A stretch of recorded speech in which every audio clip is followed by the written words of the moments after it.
Okay guys, have you ever noticed how something as small as your cursor can completely change the feel of a website?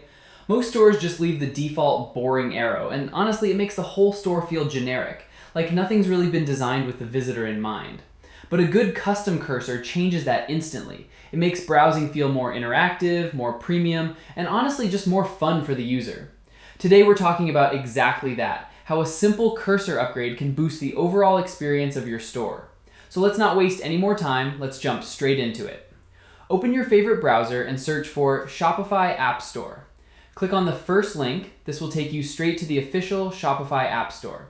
From here, you can install any app based on your needs. Right now, we're searching for Custom Cursor. Here it is, second app in the second row. Open it and click on Install.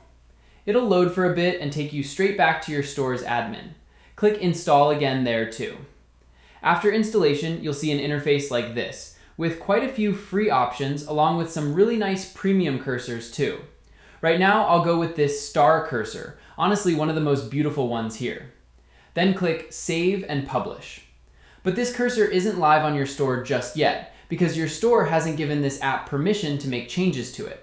To allow that, go to your theme editor, then click on this icon. Whenever you install a new app, you'll need to give it permission the first time, just like this.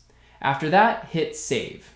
And now this cursor is officially applied to your store. So whenever a visitor lands on your site, their cursor will transform into this for as long as they're browsing.